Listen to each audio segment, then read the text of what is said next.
CBI దర్యాప్తు నిష్పక్షపాతంగా జరుగుతోందా? తప్పులు చేసిన వాళ్ళంతా జైళ్లుకెళ్తున్నారా? ఓబుళాపురం కేసులో 2 అధికారుల్ని కటకటాల వెనక్కి తోసిన సిబిఐ అసలు ఈ కేసులో ఫైళ్లన్నింటి మీద సంతకాలు పెట్టిన ఇప్పటి హోంమంత్రి, అప్పటి గనుల శాఖ మంత్రి అయిన సబితను నిర్దోషిగా ఎలా వదిలేస్తారు? ఇది ఇప్పుడు రాష్ట్ర రాజకీయ వర్గాల్లో నడుస్తున్న చర్చ.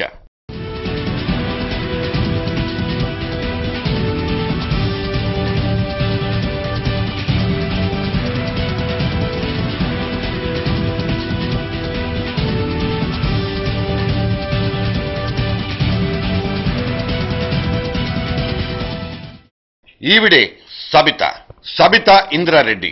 తెలుగుదేశం పార్టీలో హ్యాట్రిక్లు కొట్టిన అప్పటి హోంమంత్రి ఇంద్రారెడ్డి సతీమణి. భర్త రోడ్డు ప్రమాదంలో మరణించిన తర్వాత రాజకీయాల్లోకి అడుగుపెట్టారు. వైఎస్ అభయహస్తంతో అంచెలంచెలుగా ఎదిగి మంత్రిగా మారారు. రాజన్నకు ఈ సబితమ్మ ముద్దుల చెల్లెలతో సమానం. ఏ కార్యక్రమం చేసినా చెల్లెమ్మ సెంటిమెంటే. చెల్లెమ్మ చేవెళ్ల నియోజకవర్గం నుంచి వైఎస్ తన యాత్రలన్నీ మొదలుపెట్టింది. తన ఘనకీర్తి తెచ్చిపెట్టిన పాదయాత్ర కూడా ఈ చేవెళ్ల నుంచే.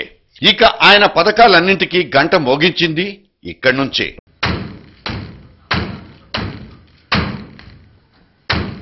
సిస్టర్ సెంటిమెంట్ అన్నమాట. ఆ రాజన్న ముద్దుల చెల్లికి మూటగట్టి ఇచ్చిన గనుల శాఖ ఎంత ఘనమైందో ఆమెకు తెలియదని చెప్తే సిబిఐ నమ్మేసినట్లేనా?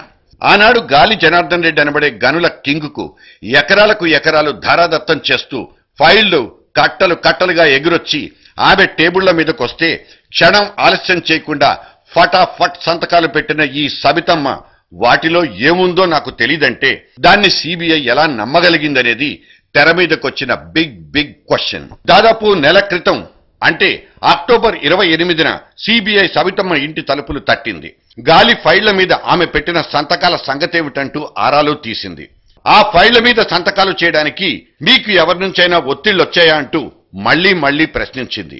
కానీ అందుకు ఆమె చెప్పిన సమాధానం ఒక్కటే, ఆ ఫైళ్లలో ఏముందో నేను చూడలేదు.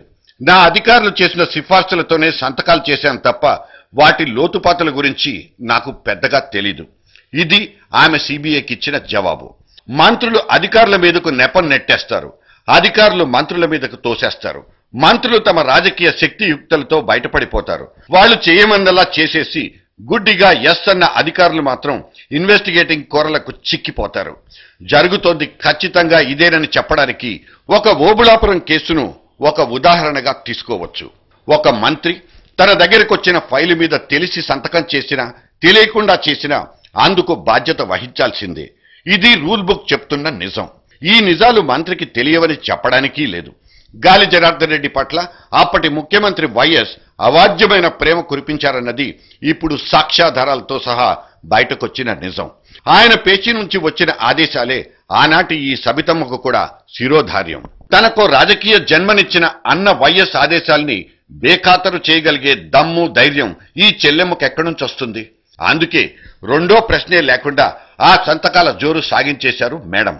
క్యాప్టివ్ మైనింగ్ కు నాన్ క్యాప్టివ్ మైనింగ్ కు తేడా తెలియదని తనకు అధికారులు విడమర్చి తాత్పర్యాలు చెప్పేదాకా అర్థం కాలేదంటున్న సబితకు అసలు ఆ శాఖను నిర్వహించడానికి ఉన్న కనీస అర్హత ఏమిటన్నది ఇప్పుడు మనం ప్రశ్నించిన శుద్ధ దండగా. ఒక పరిశ్రమకు కావాల్సిన ముడిసరుకు కోసం మైనింగ్ జరుపుకోవచ్చని వాడే క్యాప్టివ్ అన్న పదాన్ని ఒక గనుల శాఖ మంత్రిగా తనకు తెలియదని చెప్పడం దారుణం. ఇప్పుడు ఆమె మన రాష్ట్రానికి హోంశాఖ మంత్రిని కూడా. అటువంటి శాఖను నిర్వహిస్తున్న మంత్రిని ఒక పాత కేసులో సిబిఐ అరెస్టు చేస్తే ఈ ప్రభుత్వానికి ఎంతటి అప్రదిష్ట. అందుకే రాజకీయ ఒత్తిళ్లు తెచ్చి సిబిఐ ఆ పని చేయకుండా పైనున్న పెద్దలు శక్తి వంచన లేకుండా కృషి చేశారని సచివాలయం నుంచి గాంధీ భవన్ దాకా వినిపిస్తున్న వ్యాఖ్యానాలు. ఇక సోమవారం నాడు శ్రీలక్ష్మి అరెస్టుతో రాష్ట్ర ఐఏఎస్ అధికారుల్లో ఈ విషయం చికాకు తెప్పించింది. ముఖ్యంగా శ్రీలక్ష్మి భర్త గోపీనాథ్ ఒక ఉన్నత పదవిలో ఉన్న ఐపీఎస్ అధికారి.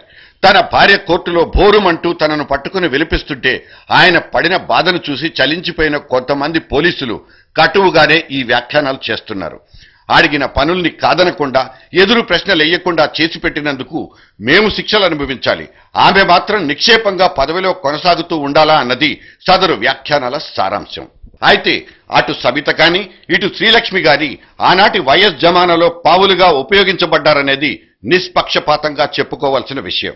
సబిత తనకు అత్యంత విశ్వాస పాత్రురాలిగా ఉంటుంది కాబట్టే ఆ నమ్మకంతోనే అంతటి కీలక పదవి ఇచ్చి తనదైన పద్ధతిలో ఆ శాఖను తానే నడిపించే వ్యూహం వైఎస్ అనుసరించారా? ఇక అదే విధంగా గతంలో ఎన్నెన్ని ఆరోపణలున్నా శ్రీలక్ష్మి అనే ఒక ఐఆర్ఎస్ అనేసే అధికారిని కీలకమైన గనులు పరిశ్రమల శాఖకు సెక్రటరీగా చేసేసి తన ఫైళ్ల జైత్రయాత్రకు అడ్డం లేకుండా వైఎస్ చేసుకున్నారని భావించాలా? రాజకీయాలు అధికారులు మంత్రులు వ్యాపారుల చుట్టూ పరిభ్రమిస్తున్నాయని చెప్పడానికి మన రాష్ట్రంలో ఇంతకంటే బలమైన సాపథ్యం ఇంకోటి ఉండబోదు. అయితే న్యాయం ధర్మం కూడా ఈ రాజకీయాల చుట్టే తిరుగుతోందన్న అనుమానమే ఇంతటి ఆవేశానికి అసలు కారణం. ఇప్పుడు చెప్పండి, విశ్వాసపాత్రులు దోషులు కాకూడదా? ఐపీసీ సెక్షన్ 409 ప్రకారం నమ్మక ద్రోహులు కాకూడదా? 63.5 హెక్టేర్ల లీజు భూమికి సాక్షిగా సబిత ప్రమాణం చేసి ఆ విషయం చెప్పగలరా? Oath please.